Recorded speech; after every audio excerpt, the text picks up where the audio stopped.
آج ایک بات میں عرض کرتا ہوں بس ہمارے نوجوان بچے بچیوں سب کے لیے، خاص طر ان لوگوں کے لیے جن کی ابھی شادی نہیں ہوئی، کنوارے ہیں، ان کے لیے بہت اہم چیز ہے۔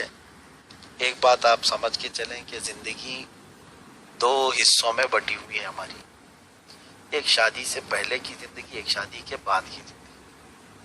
اگر ازدواجی زندگی کے اعتبار سے دیکھیں تو دونوں زندگیاں بہت مختلف ہیں۔ جو پہلے کی زندگی ہے اس کا اثر بعد کی زندگی پہ ضرور پڑتا ہے۔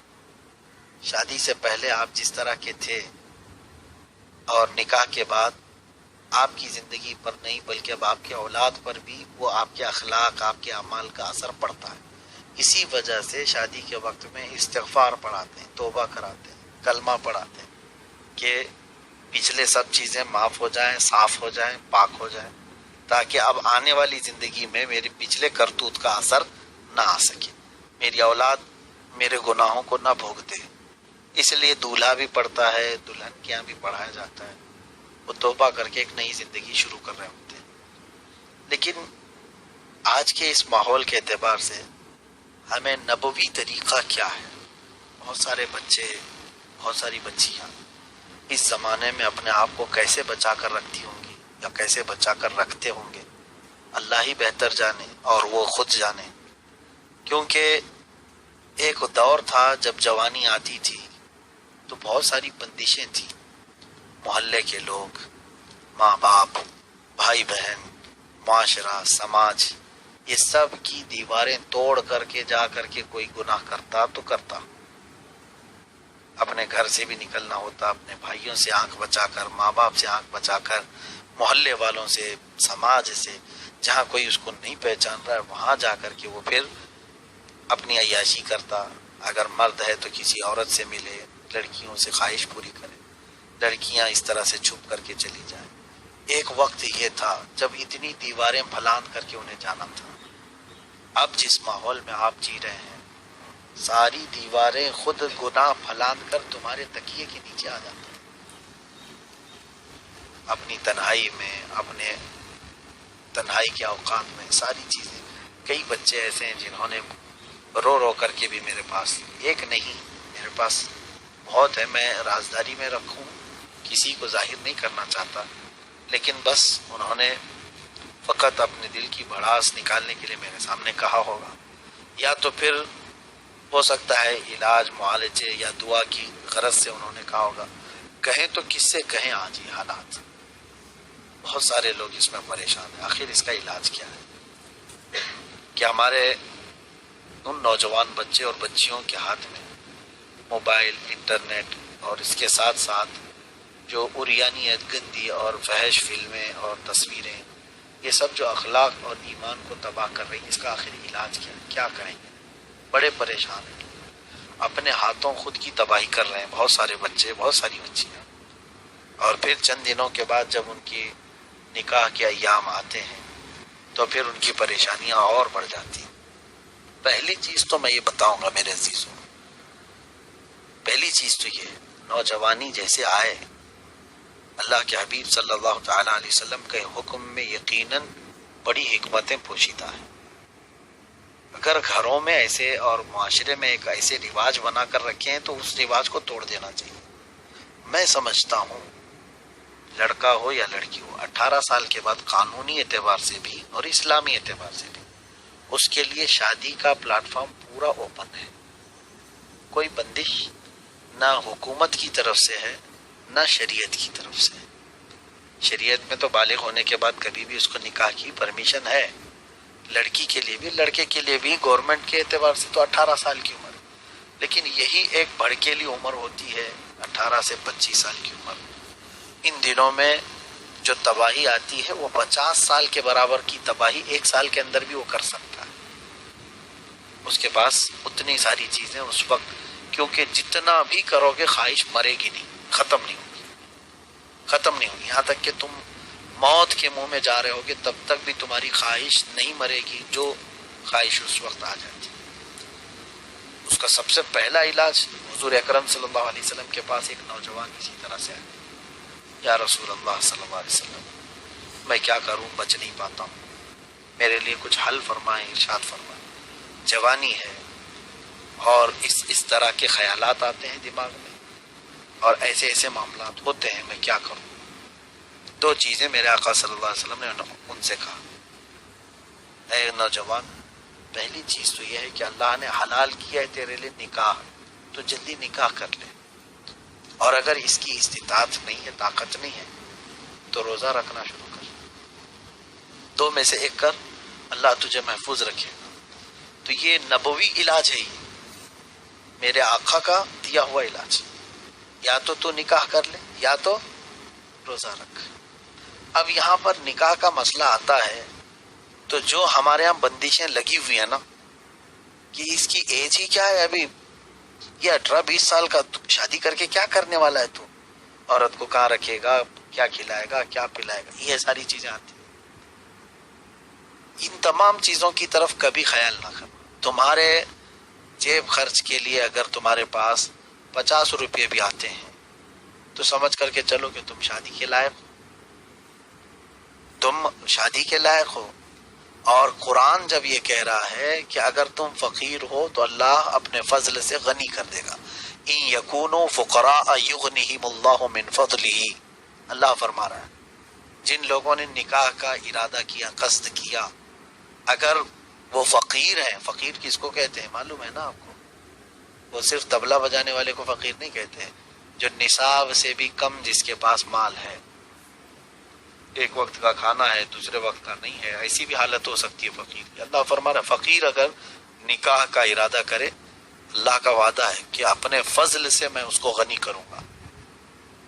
تمہارے پاس یہ بیک سپورٹ ہے اللہ تعالیٰ کا۔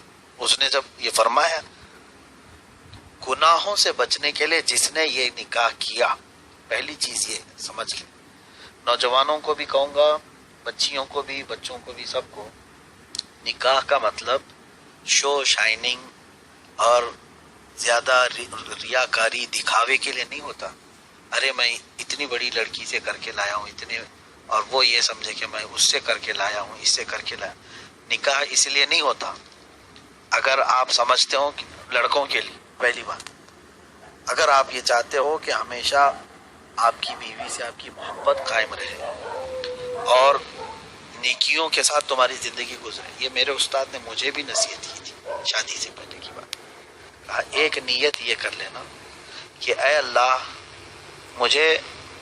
میں نکاح کا ارادہ کر رہا ہوں صرف اس لیے کہ میری آنکھیں اور میری شرمگاہ محفوظ ہو جائے، جس کو کہتے ہیں تحسین الفرج۔ اور بزرگوں نے لکھا ہے اس نیت کے ساتھ جس نے کیا، پوری زندگی بھر اللہ تبارک و تعالی اس کے پیچھے اس کی مدد میں لگا ہے، اس کی بیوی کے ساتھ اس کی محبت قائم ہے، اور اس کو دوسری عورتوں کی طرف مائل ہونے سے خود مولا بچاتا ہے۔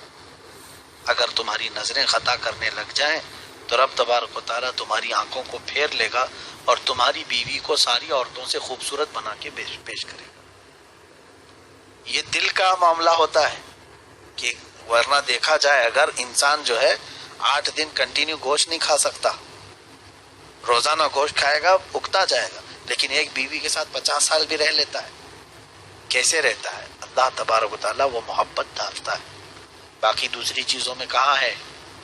کپڑے آپ کے کنٹینیو کئی دن تک نہیں چل سکیں گے، جو بھی چیز آپ استعمال کر رہے ہو، انسان کی عادت ہے کل جدید لذیذ، ہر نئی چیز لذت والی ہوتی ہے، لیکن بیوی کے بارے میں چند لوگوں کو چھوڑ کر کے جو عیاش ہوں گے، باقی میجورٹی ایک عورت کے ساتھ خوش ہیں زندگی میں۔ کس وجہ سے؟ اللہ تبارک و تعالیٰ ان کے دلوں میں محبت خود پیدا کرتا ہے۔ تو میں جو عرض کر رہا تھا وہ یہ ہے کہ رسول کریم صلی اللہ تعالیٰ علیہ وسلم کا علاج اور گناہوں سے بچنے کے لیے یہ بندشیں توڑی جائیں۔ نوجوان اگر آگے آئیں تو میں سمجھتا ہوں کہ یہ بہترین موقع ہے۔ حضرت شاہ کرمانی کی بات مجھے یاد آتی ہے۔ شاہ کرمان ایک علاقہ ہے، یہ بھی خراسان کا، اس علاقے کے وہ بادشاہ تھے، شاہ کرمان ان کو کہتے، بڑے صوفی بزرگ پرہیزگار۔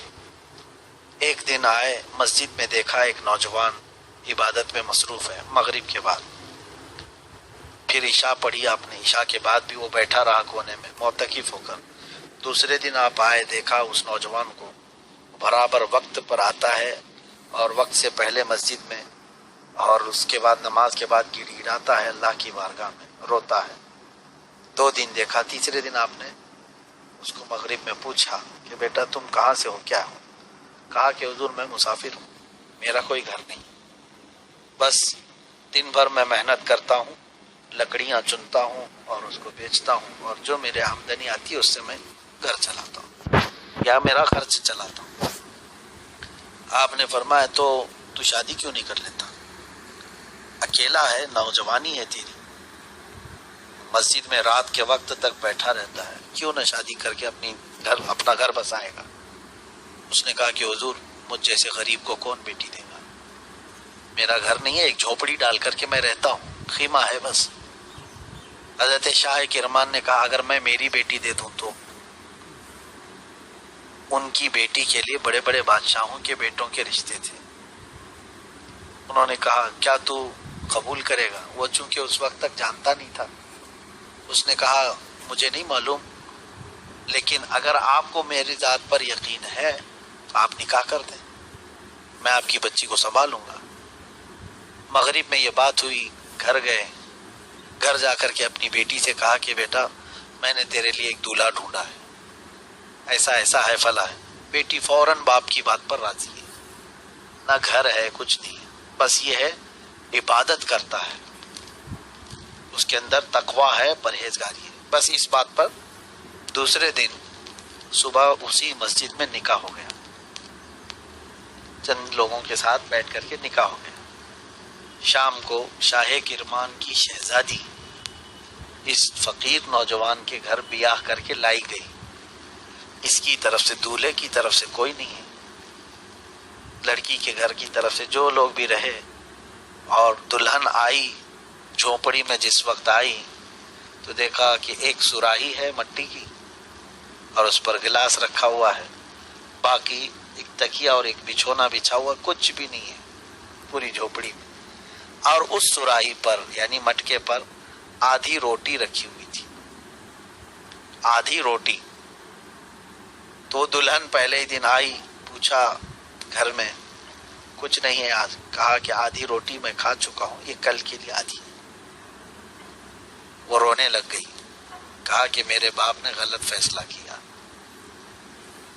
میرے والد نے کہیں غلط جگہ میرا نکاح تو نہیں کر دیا۔ تو وہ پہلی رات ہے یہ نوجوان کہا مجھے معلوم ہے بڑے گھر کی لڑکیاں ہم جیسوں کے ساتھ رہ نہیں سکتی، میں نے تمہارے ابا سے پہلے ہی کہا تھا، لیکن انہوں نے اصرار کیا اور میرا نکاح کر دیا، مجھے معلوم ہے تو اس جھونپڑی میں خوش نہیں رہ سکتی۔ وہ دلہن جو تھی کمال کی تھی، اس نے کھڑے ہو کر کے کہا خبردار میرے باپ کے متعلق یہ نہ کہو، میں بڑے گھر کی ہوں اور بڑا گھر دیکھنا نہیں چاہتی، میرا عقیدہ یہ ہے جو مولا آج تمہیں روٹی کھلایا ہے وہ کل بھی کھلائے گا، جس نے آج آدھی روٹی کھا کر کل کے لیے آدھی بچایا ہے تو کیا اسے اپنے رب کی ذات پر یقین نہیں ہے؟ تو جس بندے کو کل کے متعلق اللہ کی ذات پر یقین نہیں ہے تو میں اس کے بستر پہ کیسے آؤں؟ اسی وقت آدھی روٹی لے جا کر کے وہ خیرات کر دیا، جس کو بھی ضرورت تھی وہ دے دیا۔ یہ شاہ کرمان تھے بادشاہ، لیکن تربیت اپنی بچی کی توکل کی زندگی میں کیا تھا، اللہ کی ذات پر ایسا یقین۔ کیا ہماری بچیاں اس طرح سے آج جانے کو تیار ہو سکتی؟ ماں باپ نے پہلے ہی ان کے دماغ خراب کیے ہیں، اور اگر ماں باپ نے نہیں خراب کیے ہیں تو سیریل اور ٹی وی والوں نے تو تباہ کر کے رکھا ہے۔ ہر لڑکی کا ایک خواب ہے کہ میرے ایسی ہی آدمی سے نکاح ہوگا جیسا یہ چھچورا ناچتا ہے، اور لڑکے یہی سوچ کر کے بیٹھے ہیں کہ میری دلہن ایسی ہی ہونی چاہیے، معاذ اللہ رب العالمین۔ کبھی آپ مسلمان ہونے کے ناطے یہ سوچتے ہیں کہ میری عمر 22 سال کی ہو تو میں مولا علی کرم اللہ وجہہ الکریم کی طرح دولہا بنوں اور میرے گھر آنے والی کوئی فاطمہ ہو رسول کریم صلی اللہ تعالی علیہ وسلم سے، کیونکہ اس طرح کوئی ہم میں سے ہو نہیں سکتے، لیکن خواہش کرنا نیکیوں کے لیے یہ بہت اہم چیز ہے، عبادت ہے۔ نوجوانوں آج اللہ تبارک و تعالیٰ کی ذات پر یقین رکھو اور ان خرافات کے خاتمے کے لیے تم آگے بڑھو۔ میں پوری دنیا کو کیا میسج دوں، دوسروں کو کیا سمجھاؤں؟ میں اپنے بچوں سے تو یہ کہہ سکتا ہوں کہ بڑے ڈیمانڈ نہ رکھو، بڑے مطالبے، بڑے اس طرح کی۔ یاد رکھنا، جس نے اپنی بیوی کے گھر کے جہیز کی لالچ میں شادی کی ہے، عنقریب اللہ اسے ایسا محتاج بنائے گا کہ وہ در در کی ٹھوکریں بھی کھائے گا۔ ایسے بے شمار واقعات ہیں اور حدیث رسول ہے۔ میرے آقا صلی اللہ علیہ وسلم نے فرمایا، جس نے کسی عورت کے مال کو دیکھ کر نکاح کیا، اللہ اس کو سب کے سامنے فقیر بنائے گا، محتاج بنائے گا۔ اور دیکھا ہے ہم نے، خالی قرضے مانگتے گھومتے رہتے، اس سے قرضہ لیا، اس سے قرض، بیوی کا مال تو پورا کھا لیا، اس کا سونا بھی بیچ دیا۔ نہیں ہے ایسے؟ عورتوں کا سونا لے جا کر کے بینک میں رکھ دیا، اور پھر اکثر لوگوں کو یہی دیکھنے میں ملتا ہے، اسی پر تجارت کی اپنی اینٹ رکھتے ہیں جو بیوی بیچاری گھر سے سونا لے کے آئی ہے۔ ہونا تو یہ چاہیے تھا کہ تمہارے سونے پر تمہاری بیوی اپنے کچن کی ہانڈیاں چڑھائے کہ میرے شوہر کی کمائی پر میں کھانا پکا رہی ہوں۔ حیرت کی بات ہے کہ عورتوں کے لائے ہوئے پیسوں پر لوگ گھر چلا رہے ہیں، تو نحوست نہیں آئے گی، بے برکتی آئے گی، کیونکہ قرآن کے خلاف آپ کر رہے ہو۔ اس مظلوم کے مال سے اگر آپ اپنے گھر کی تعمیر کرنا چاہتے ہو تو ساری برکتیں ختم ہونے والی ہیں۔ ایک چیز یاد رکھو، اور دوسری بات یہ ہے، سب سے پہلی چیز اخلاق و کردار دیکھیں۔ اس زمانے میں بھی سب سے زیادہ ضروری ہے اس بات کی، لڑکوں کو چاہیے کہ وہ بہت زیادہ حسینہ جمیلہ ان کے پیچھے نہ رہیں، کیونکہ حسن چلا جائے گا اور اخلاق موت تک نہیں جاتے۔ حسن تمہارا جس چیز کو لے کر کے تم کر رہے ہو شادی، حضرت جنید بغدادی رحمۃ اللہ علیہ نے ایک بہت بڑی مثال دی تھی۔ ان کی خادمہ تھی، ایک بڑی خوبصورت تھی، کنیز تھی، اور ایک خادم وہ پیچھے لگ گیا تھا، تاڑ رہا تھا ادھر ادھر سے آنکھیں، آپ نے محسوس کر لیا۔ تو چند دنوں کے لیے، 2 دن کے لیے، 3 دن کے لیے، حضرت جنید رحمۃ اللہ علیہ نے اس خادم کو کہیں بھیجا، اور یہ خادمہ گھر میں ہی رہتی تھی، کام کرتی تھی، بڑی خوبصورت تھی۔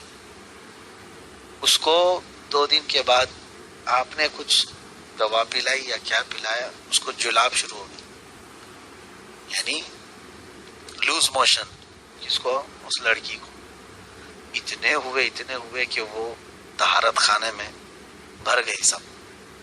ظاہر سی بات ہے، جب لوز موشن ہونا شروع ہو جائے، ایک ایک جوڑ ڈھیلے ہو جاتے ہیں، پورا جسم جو ہے اٹھنے بیٹھنے کی بھی طاقت نہیں رہتی۔ 2 دن وہ کنٹینیو جلاب کرتی رہی، اس کے بعد اس کو بغل کے کمرے میں ڈالا گیا، ایسی مرجھا گئی تھی کہ نہ ہاتھ اٹھ رہا ہے نہ پیر اٹھ رہا ہے، چہرہ پورا پیلا پڑ گیا ہے، اور ادھر طہارت خانہ پورا پکانے سے بھرا ہوا ہے۔ 2 دن کے بعد وہ خادم آیا، ظاہر سی بات ہے ڈھونڈ رہا ہوگا اپنی محبوبہ کو، ادھر ادھر ڈھونڈتا رہا، تو حضرت جنید نے محسوس کر لیا، کہا کہ تو فلانیہ کو ڈھونڈ رہا ہے نا؟ کہا ہاں۔ آپ اس کو کہاں رکھیں؟ کہا تیری فلانیہ جو ہے وہ ٹوائلٹ کے اندر ہے، تیری محبوبہ یہ طہارت خانے کے اندر ہے۔ کھولا تو اس میں پورا پخانہ بھرا ہوا ہے، ناک پکڑ کر کے باہر ہے۔ یہ کیا ہے؟ کہا اس کے حسن کو میں نے 2 دن میں اتار کے وہاں پخانے میں ڈال دیا، اب وہ جا کر کے دیکھ پلنگ پر جو لیٹی ہوئی ہے، کیا یہی ہے تیری محبوبہ؟ اب دیکھا تو اس کے پورے جسم میں ایسی نوبت ہے کہ نہ حسن ہے، کچھ نہیں، چہرہ پیلا پڑا ہوا ہے، ہاتھ پیر اٹھ نہیں رہے۔ حضرت جنید نے فرمایا تو اس کی ذات سے نہیں محبت کر رہا تھا، اس کے حسن سے صرف، اور اس کا حسن وہ پخانے میں ہے۔ میرے عزیزو، یہ ظاہری چیزوں سے جو بھی محبت کرتا رہا، اس کی محبت دوام نہیں رہتی، سب بہہ کے چلی جاتی ہے۔ اسی لیے سننے میں ملتا ہے کہ شوہر ٹھوکر کھا کر کے گھر میں آ گیا، لنگڑا ہو گیا، بیوی چھوڑ کر بھاگ گئی، کیونکہ بیوی نے شوہر سے نہیں شادی کی تھی، اس کے پیسے سے شادی کی تھی، اور شادی کر کے عورت کو لے کر کے آیا، عورت بیمار ہو گئی، سننے میں آیا کہ اب بچہ نہیں دے سکتی، فوراً چھوڑ کر کے آ گیا، دوسری کے پیچھے چلا گیا۔ تم نے اس سے نہیں شادی کی تھی، اس کے پیسے سے یا اس کی خوبصورتی سے کی تھی۔ تو یہ تمام بہت ساری باتیں ہیں۔ بہرحال نصیحت اتنی ہے، کنوارے لوگ سوچ سمجھ کر کے قدم رکھیں۔ فرمایا گیا ہے کہ اگر حضور صلی اللہ علیہ وسلم سے پوچھا کہ اے اللہ کے حبیب صلی اللہ علیہ وسلم، دنیا کی سب سے اچھی چیز کیا ہے؟ حضور صلی اللہ علیہ وسلم نے فرمایا خیر متاع الدنیا المرأة الصالحہ، پورے دنیا کا سب سے بہترین سامان اگر کچھ ہے تو نیک بیوی کا مل جانا ہے۔ تمہاری بیوی صابرہ شاکرہ ملے تو سمجھ، صابرہ نام کی شاکرہ نام کی نہیں بلکہ صبر کرنے والی، ورنہ ساری صابرہ ساری شاکرہ۔ اللہ تبارک و تعالیٰ ان کو نیک ہدایت دے۔ اگر یہ مل گئی تو تمہاری زندگی یہاں پر سکون کی ہے، اور اگر نہیں ہوا تو پھر یہاں آدھی جہنم تم دنیا میں ہی بنا لو گے۔ ہم دیکھتے ہیں اچھے خاصے لوگ جو عورتوں کی بھی جوتیاں کھاتے ہیں، اور کچھ عورتیں مردوں کی جوتیاں کھاتے ہوئے اسی طرح چل رہی ہیں، ان کی زندگی اجیرن بنی ہوئی ہے، گلے کی ہڈی نہ اگلتے بنے نہ نگلتے بنے۔ یہ تمام چیزیں نہ آئیں، اس کے لیے پہلے ہی سے تمام چیزیں اللہ کے حبیب صلی اللہ علیہ وسلم نے جو فرمایا اس کے مطابق ڈھالنے کی کوشش کی جائے۔ اللہ کریم ہمارے سارے بچوں کو نیک زندگی عطا فرمائے، اور جتنی بچیاں ہیں ان کو نیک جوڑے عطا فرمائے، کیونکہ مجھے میرے ایک بچے نے بہت ریکویسٹ بھی کیا تھا آج دعا کے لیے، اس کے لیے میں نے بیان ہی کر دیا۔ وہ بھی سن رہے ہوں گے، سارے لوگ بھی سن رہے ہوں گے، یہ نصیحت ضروری تھی اس لیے میں نے کیا ہے۔